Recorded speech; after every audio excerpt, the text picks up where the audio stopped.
네, 여러분 안녕하세요. 가을바람입니다. 오늘은 아이온큐 투자의 장점과 단점을 한번 같이 살펴보면서 어떤 투자자가 이 종목에 투자하기 적합한가를 같이 한번 살펴보도록 하겠습니다.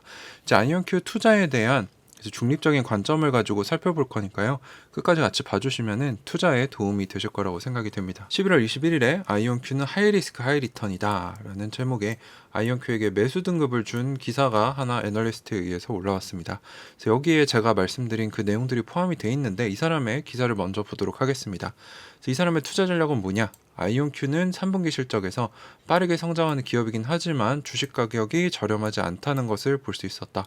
그래서 아이온큐는 매우 장기적인 시각을 가진 투자자들을 위한 것으로 판단이 된다. 그래서 하이리스크 하이리턴인데 전형적인 시나리오는 뭐냐? 일단 평범한 투자자라고 가정을 하면은 처음부터 큰 위험을 떠안으면서 투자를 하게 되고 주식이 지속적으로 하락해서 결국에는 견디지 못하고 홀딩하다가 팔게 된다는 거죠. 그래서 장기적인 시점으로 봐야 된다. 그리고 이 사람 같은 경우는 너무 길게 보유하는 걸 추천하지 않는다. 왜냐하면 이거는 완벽한 통찰력을 가진 투자자에게 장기 투자가 어울리는 거지 경계를 할 필요성이 있다는 거죠. 그래서 하락과 상승이 다 있을 수 있다는 점을 염두해야 된다. 오른다만 생각하면 안 되고 지금 주식 가격이 어떤지 그리고 떨어질 수도 있다는 점을 염두할 필요가 있다는 겁니다. 그래서 이분 같은 경우는 정말 잊고 사는 사람들 또는 소액만 투자하는 것이 바람직하다라고 얘기하고 있습니다. 자, 그래서 이 사람이 지난 분석에서 뭐라고 했냐? 이거는 이제 꿈을 먹고 사는 주식이라는 거죠. 그래서 강력한 매출 성장률이 있긴 하고 자본 자금, 이제 현금도 충분히 있는데 이제 동시에 굉장히 비싸다는 겁니다. 잠재력이 있긴 하지만. 그리고 이 사람이 얘기한 이후에 14.94불이었는데 12.4불이 되면서 주가가 하락해서 자기 주장이 옳았다라고 얘기를 하는 거죠. 그래서 매혹적인 스토리가 있기 때문에 프리미엄을 지불하고 비싸게 사야 된다. 그리고 오랜 기간 동안 긍정적으로 봐야만 열매를 맺을 수 있다는 겁니다. 단기적인 전망으로는 어떻게 보냐? 일단 양자 컴퓨팅 하드웨어, 소프트웨어를 발전, 상업화에 전념하는 기업인데 이온 트랩이라는 기술을 사용해서 큐비트를 만든다. 근데 좋은 점은 올해 영업 파이프라인이 크게 확장됐다. 그래서 누적 예약 금액이 1억 달러를 돌파했고 이전에 예상한 2023년에 양자 컴퓨터를 판매하겠다라고 했는데 현재까지 4대 아니고요. 정확하게는 5대입니다. 5대를 판매했고 이거는 이렇게 많이 판매해서 실제 큰 매출을 낸 기업은 아이온큐가 유일하다라고 말씀을 드리고요. 아이온큐의 상업 및 기술적 특징은 뭐냐? 초기 예상을 뛰어넘어서 계속해서 가속화되고 있다는 점은 분명히 좋은 점이고 AQ64 이제 64 AQ 정도 수준에서는 상업적 우위에서 핵심 요소로 등장하게 될 것이다. 그래서 64 알고리즘 큐비트 수준의 템포 35 알고리즘 큐비트 수준의 포르트 엔터프라이즈를 내놓으면서 상당한 관심을 받았고 미국 공군연구소와 2,550만 달러짜리 규모의 거래를 통해서 양자 네트워킹 분야의 이 아이온큐의 발용 기반 양자 컴퓨터를 쓰기로 했다. 그래서 좋은 뉴스들이 많았다는 얘기입니다. 근데 본질적으로 비즈니스 모델이 불안정하다. 왜냐하면 회사의 기술도 좋아야 될 뿐만 아니라 고객 수요도 높아야 되는데 그러면 이제 연구실 수준에서 제품 중심의 회사로 완전히 탈바꿈을 해야 되기 때문에 쉽지 않은 길이다 라는 얘기입니다. 그리고 양자 네트워킹 관련돼서 이제 여러 QPU들을 합치는 포토닉 인터커넥트 기술이나 오류를 수정하는 기술도 쉽지 않다는 겁니다. 여기에 아이온큐의 수석과학자이자 공동 설립자였던 크리스 먼로 교수가 이탈한 것은 불안전성을 가져오고 있다. 라고 굉장히 중립적으로 얘기를 잘 해줬습니다. 자, 그리고 매출 증가율이 둔화될 것으로 예상한다고 합니다. 이건 이제 월가의 전문가들 예상을 기반으로 얘기한 것 같은데 저는 맞는지 솔직히 잘 모르겠어요. 자, 아이온큐 성장률이 둔화될 것으로 예상된다. 예상치를 웃돌더라도 이제 전문가들이 봤을 때는 뭐 3분기에는 1000% 상장할 거고 4분기에는 131%. 이건 이제 전년 동기 대비 얘기하는 것 같아요.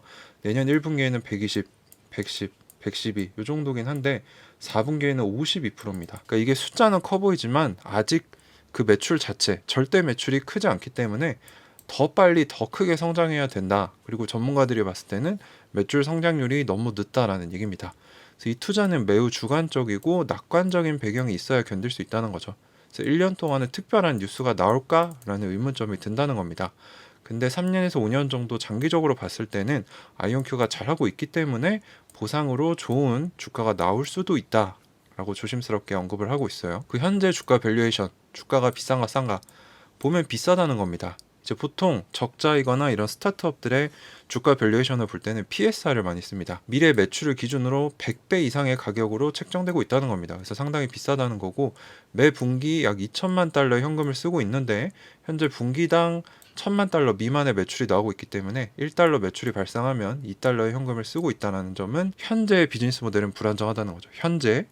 그래서 미래를 위해 투자하고 있지만 현재로서는 지속 가능한 비즈니스 모델이 아니라 변화가 필요하다는 거죠. 맞는 말입니다. 참고로 PSR은 Price Selling Ratio라고 해서 쉽게 말하면 시가총액에다가 매출액을 나눈 값입니다. 그래서 신생기업이나 벤처기업 같이 순이익이 나지 않는 기업들의 밸류에이션을 순이익 대신 퍼는 순이익을 쓰는데 PSR은 매출액을 씁니다. 그래서 보통 7배 미치어야 된다라고 얘기를 많이 해요. 근데 이거는 아이온큐는 지금 100배가 넘거든요. 그래서 매출액에 비해 주가가 낮을수록 저평가된 거고 PSR이 낮을수록 저평가됐다라고 하는데 아이온큐는 상당히 지금 수준으로선 고평가된 게 맞다라는 얘기입니다. 자, 그래서 경영진이 지속적으로 주주들에게 주식을 희석시키려는 의도는 없다. 충분히 현금이 있다라고 얘기를 했는데 자산 총액에서 실제로 4억 6천만 달러, 이게 거의 6천억 정도가 되니까 굉장히 많은 현금이나 그와 비슷한 자산들을 가지고 있다는 거죠. 그래서 일단 현금력은 강력하다는 겁니다. 그래서 잠재적인 인수합병을 얘기를 했는데 그걸 배제하고서라도 기업의 성장을 위해 견고한 기반을 가질 수 있는 강력한 현금을 가지고 있긴 하다. 그래서 결론이 뭐냐? 하이리스크 하이리턴이라는 거죠. 그래서 주주들이 인내와 장기적인 시각이 필요하다. 그래서 이런 각오가 없이 사면 안 된다는 겁니다. 요거는 저도 동의를 하는 부분이고요.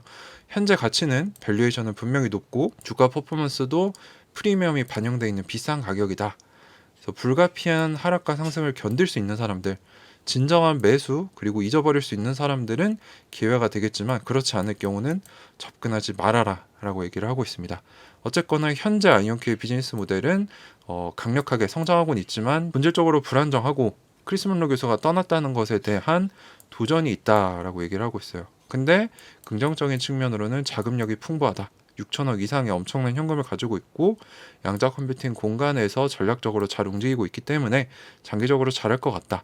그래서 인내심이 있고 리스크 감당 가능한 사람은 분산 투자로 사보는 게 어떨까라고 정확히 제 생각을 잘 얘기를 해주고 있습니다. 자, 근데 한 가지 재밌는 거는 월가 전문가들은 본인들이 조사한 걸 기반으로 이제 아이온큐의 미래 매출 예측치를 내겠죠.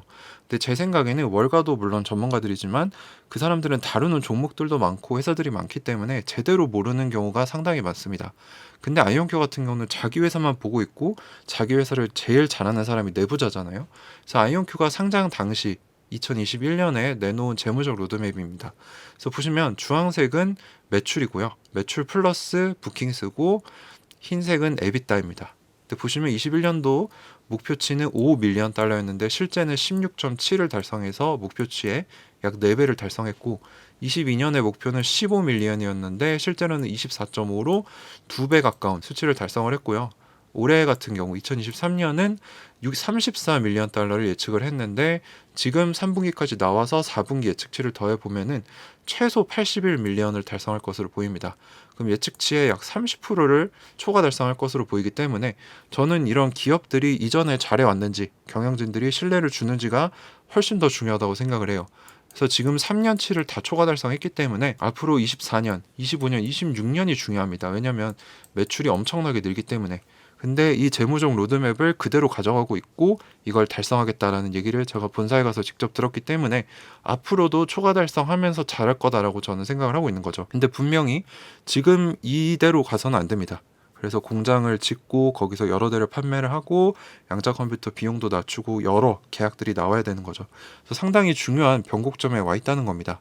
근데 이거를 모르고 감내할 수 없는 단기 투자자들은 들어오지 않는 게 좋다는 게 확실히 맞는 말이고요. 근데 저는 월가 전문가들이 내는 매출 예측치보다는 회사에서 주는 재무적 로드맵을 좀 더 신뢰 있게 보고 있는 편이기 때문에 충분히 잘할 거다. 라고 생각을 하고 개인적으로 투자를 하고 있는 겁니다. 자, 그래서 저 의견은 정확하게 본 게 맞다. 아이온큐는 그냥 하이리스크도 아니고 베리 하이리스크다. 왜냐하면 통계적으로 90% 이상의 스타트업들이 망합니다. 그래서 정량적인 숫자로 분석을 해보면 PSR이 100배 이상이기 때문에 엄청난 고평가라서 피하는 것이 맞습니다. 이 숫자를 보는 사람들한테는. 근데 큰 트렌드를 봐서 중국이나 미국이나 유럽이 조 단위 이상의 투자를 양자 컴퓨터 기술에 하고 있고 엄청난 인력들이 몰리고 있다는 거. 즉 정성적인 분석으로 봤을 때 그 아이온큐의 경영진들이 지난 2년간 목표했던 걸 다 달성하면서 초과 성취를 했죠. 그리고 지속적으로 크리스 문로 교수님은 떠났지만 지속적으로 빅테크와 경쟁사에서 뛰어난 임원과 인재들이 모이고 있습니다. 요거는 이 기자분이 잘 몰랐던 것 같아요. 그리고 2년 동안 초과 돌파해왔습니다. 기술적 로드맵이나 재무적 로드맵. 그래서 숫자적인 것만 보면은 투자 못하는 게 맞고요. 그 외에 더 큰 흐름이나 더 길게 봤다면 양자 컴퓨터가 된다면 저는 아이온큐가 할 가능성이 높다. 1등 할 가능성이 높다라고 생각을 합니다. 그래서 참고로 이제 시골의사 박경철 님이 핸드폰이라는 다음 10년을 이끌어갈 W를 찾았을 때 SKT에 투자를 했어요. 그때는 비상장이었는데 근데 그 기업의 숫자를 보았을까라는 점에 의문이 듭니다. 물론 숫자도 보지만 이건 보조 지표이지 진짜 중요한 것은 큰 트렌드와 이 회사의 사람, 경영진, 가고 있는 방향성, 기술력과 성과입니다. 그래서 제가 봤을 때는 숫자만 보고는 투자할 수 없다. 하지만 다른 걸 봤을 때는 아이온큐가 잘할 가능성이 높다라고 저는 보고 있는 거죠. 그래서 총평은 뭐냐? 기다릴 수 있는 큰 변동성을 감내할 수 있는 사람들은 분산으로 접근하기 좋은 기업이다. 그래서 근거 없는 확신 없는 몰빵이나 단기 투자는 하시면 안 된다. 라고 저도 생각을 합니다. 저 같은 경우는 지금 유튜브를 하시는 분들이나 이 영상을 보시는 그 어떤 분들보다 아이온큐에 대해 더 잘 알고 있습니다. 뭐 물론 주어진 외부 정보밖에 없지만 저는 일단 임원들과 만나서 직접 얼굴 대 얼굴로 얘기를 해봤고 어떤 사람인지 살펴볼 기회가 있었고 본사도 가봤기 때문에 저는 확신이 있고 큰 변동성을 이미 35불에서 3불까지 감내를 했던 사람이기 때문에 그리고 저는 컨설팅 기업들이 내놓는 리포트도 다 챙겨보고 매일 양자 뉴스도 2년 넘게 지켜봤던 어떻게 보면 양자 산업 분야에서는 제가 최고 전문가라고 생각을 하는데 그것들을 기반으로 집중 투자를 하는 거지 여러분들이 이제 저와 같이 똑같이 저와 같은 이런 생각과 이런 철학이 없이 몰빵 투자를 하시거나 단기 투자하시면 안 된다. 라고 말씀을 드립니다. 네, 그래서 오늘 아이온큐 투자의 장점과 단점을 살펴봤고요. 어떤 사람이 아이온큐 투자하기 적합한지 또 제 생각은 어떤지 같이 살펴봤습니다. 도움이 되셨다면 구독 한 번씩 꼭 부탁드립니다. 이제 여러분들의 구독 한 번이 저에게 큰 힘이 되고요. 그리고 제가 진행하고 있는 가을바람의 경제력 자유연구소라는 멤버십이 있습니다.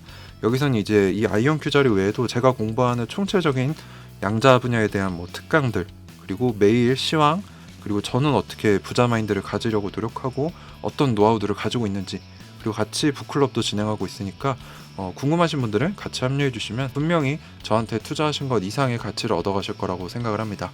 네, 오늘도 끝까지 시청해 주셔서 감사합니다. 가을바람이었습니다.